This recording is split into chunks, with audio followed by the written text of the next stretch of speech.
ये आप देख सकते हैं, ये डिजिटल फेज सीक्वेंसी मीटर है जिसमें हम फेज सीक्वेंसी चेक करते हैं। ये फेज सीक्वेंस का 3 लीड लगाने के लिए जो L1, L2, L3 है उसका 3 प्रोब रहता है। जैसे कि आप देख सकते हैं यहाँ पे रेड कलर का L1 में लगा हुआ है तो हम लोग रेड कलर लगाएंगे L1 में। L2 में वाइट कलर लगा हुआ है तो हम लोग वाइट कलर का प्रोब L2 में यूज़ करेंगे। ये है L3 में ब्लू कलर की इंडिकेशन दिया है तो हम लोग ब्लू कलर का प्रोब यूज़ करेंगे।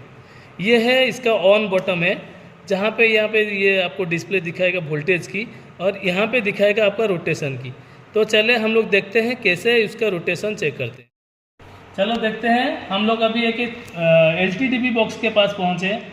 तो आप लोग को ध्यान में रखना है इस प्रोब को कनेक्ट करने से पहले हमको इसमें वोल्टेज कितना है, क्या है, नहीं है, वो सब चेक किया जाएगा क्योंकि आपको हजार्ड भी हो सकता है।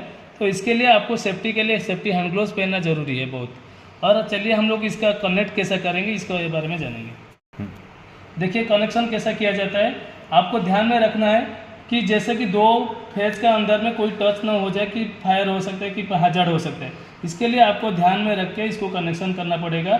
तो इसका कनेक्शन करने का मोटो ये है कि अगर हमारा फेज सीक्वेंसी सही है कि गलत है चेक करना है।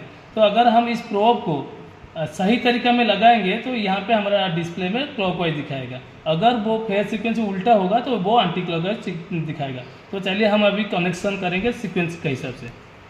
ये आर फेज में मैंने लगाया आर प्रोब को, आप देख सकते हैं। और जो हमारा मीटर में L2 है वो है वाई फेज जिसको हम लगाएंगे वाई में। देखिए हम कितना ध्यान से इसको लगा रहे हैं।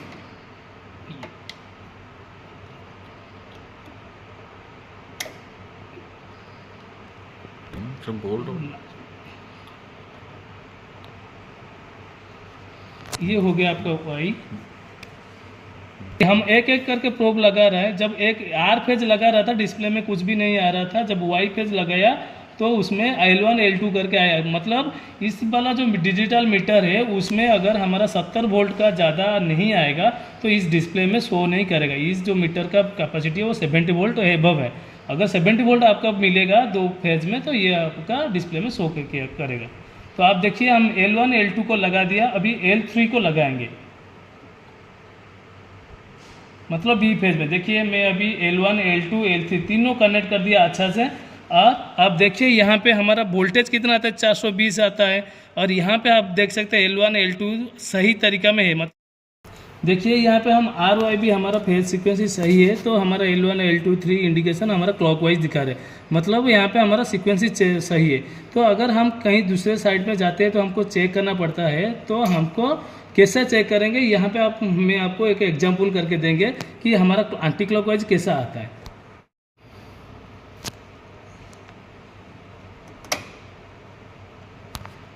ये देखिए मैं अभी आपको देखिए एग्जांपल की जगह में कनेक्ट किया तो यहाँ पे आपको L1 L2 दिखा रहा है। मतलब ये जो है हमारा वोल्टेज मिल रहा है करके वो डायरेक्शन यहाँ पे इंडिकेशन दे रहा है।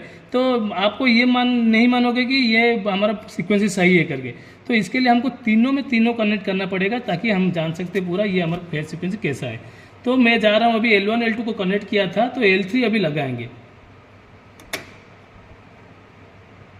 देखिए मैंने L1 L2 L3 तीनों कनेक्ट कर दिया। आपका यहाँ पे डिस्प्ले देखिए L1 L2 L3 तीनों आ गया। लेकिन हमारा यहाँ पे जो डायरेक्शन है वो आपको मिलेगा एंटी क्लॉकवाइज। मान लीजिए हमारा कहीं केबल का सीक्वेंस चेंज होगा तो आपको इस तरह का दिखने को मिलेगा अगर आपका फेज सीक्वेंस गलत होता है।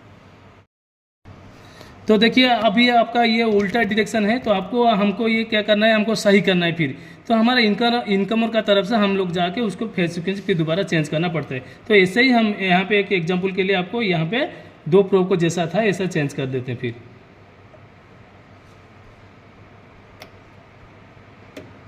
तो अभी देखिए फिर हमारा जैसा सही था तो L1 L2 L3 आया और यहाँ पे आपका डायरेक्शन देखिए यहाँ पे क्लॉकवाइज आएगा।